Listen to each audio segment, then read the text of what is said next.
Price the lord Jesus.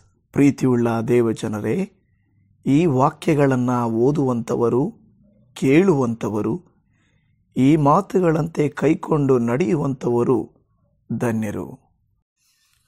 ಕೀರ್ತನೆ 72, ಸಾಮ್ 72, ರಾಜಾಶೀರ್ವಾದ, ಸೊಲೊಮೋನನ ಕೀರ್ತನೆ. ದೇವರೇ, ಅರಸನಿಗೆ ನಿನ್ನ ನ್ಯಾಯವನ್ನು ಕಲಿಸಿಕೊಡು, ರಾಜಕುಮಾರನಾದ ಅವನಿಗೆ ನಿನ್ನ ನೀತಿಯನ್ನು ಅನುಗ್ರಹಿಸು.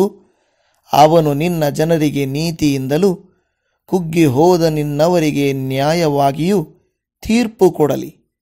ಗುಡ್ಡ ದಿನ್ನೆಗಳೆಲ್ಲವೂ ನಿನ್ನ ಜನರಿಗೋಸ್ಕರ ನೀತಿಗನುಸಾರವಾಗಿ ಸುಕ್ಷೇಮವನ್ನು ಫಲಿಸಲಿ.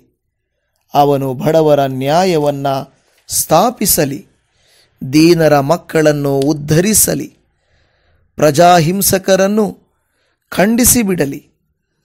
ಅಚಂದ್ರಾರ್ಕವಾಗಿ ತಲತಲಾಂತರಗಳೆಲ್ಲ ನಿನಗೆ ಭಯಪಡಲಿ.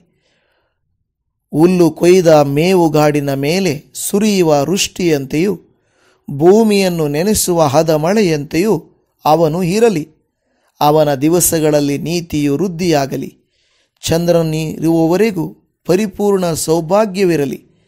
ಅವನು ಸಮುದ್ರದಿಂದ ಸಮುದ್ರದವರೆಗೂ, ಯೂಫ್ರೆಟಿಸ್ ನದಿಯಿಂದ ಭೂಮಿಯ ಕಟ್ಟಕಡೆಯವರೆಗೂ ಆಳಲಿ. ಅರಣ್ಯವಾಸಿಗಳು ಅವನಿಗೆ ಅಡ್ಡ ಬೀಳಲಿ, ಅವನ ವೈರಿಗಳು ಮಣ್ಣು ಮುಕ್ಕಲಿ. ತಾರ್ಷೀಷ್ ಪ್ರಾಂತದ ಮತ್ತು ಸಮುದ್ರದ ಕರಾವಳಿಯ ಅರಸರು ಕಪ್ಪಗಳನ್ನು ಸಲ್ಲಿಸಲಿ. ಶೇಬಾ ಮತ್ತು ಸೇಬಾ ಎಂಬ ಪ್ರದೇಶಗಳ ರಾಜರು ಕಾಣಿಕೆಗಳನ್ನು ತಂದೊಪ್ಪಿಸಲಿ.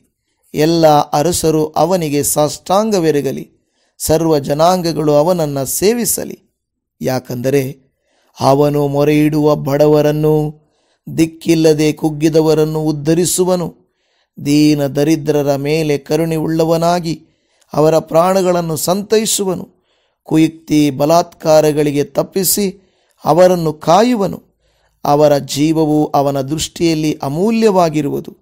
ಅವನು ಬಾಳಲಿ. ಶೇಬಾ ಪ್ರಾಂತ್ಯದ ಬಂಗಾರವು ಅವನಿಗೆ ಸಮರ್ಪಣೆಯಾಗಲಿ.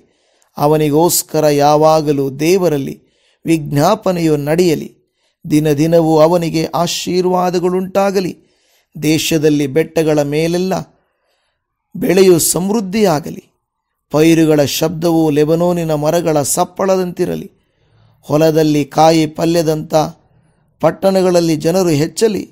ಅವನ ನಾಮವು ಸ್ಥಿರವಾಗಿರಲಿ, ಅವನ ಹೆಸರು ಸೂರ್ಯನಿರುವವರೆಗೂ ಇರಲಿ. ಎಲ್ಲ ಜನಾಂಗಗಳವರು ಅವನನ್ನು ಧನ್ಯನೆಂದು ಹೇಳಿ, ಅವನಿಗಿದ್ದ ಆಶೀರ್ವಾದವು ತಮಗೂ ಆಗಬೇಕೆಂದು ಕೋರುವವರಾಗಲಿ. ಮಹತ್ಕಾರ್ಯಗಳನ್ನು ನಡೆಸುವುದರಲ್ಲಿ ಅದ್ವಿತೀಯನು, ಇಸ್ರಾಯೇಲರ ದೇವರೂ ಆದ ಯೆಹೋವನಿಗೆ ಸ್ತೋತ್ರವು. ಆತನ ಪ್ರಭಾವವುಳ್ಳ ನಾಮಕ್ಕೆ ಸದಾಕಾಲವೂ ಪ್ರಣಾಮವಿರಲಿ. ಭೂಮಂಡಲವೆಲ್ಲ ಆತನ ಪ್ರಭಾವದಿಂದ ತುಂಬಿರಲಿ. ಆಮೇನ್, ಆಮೇನ್.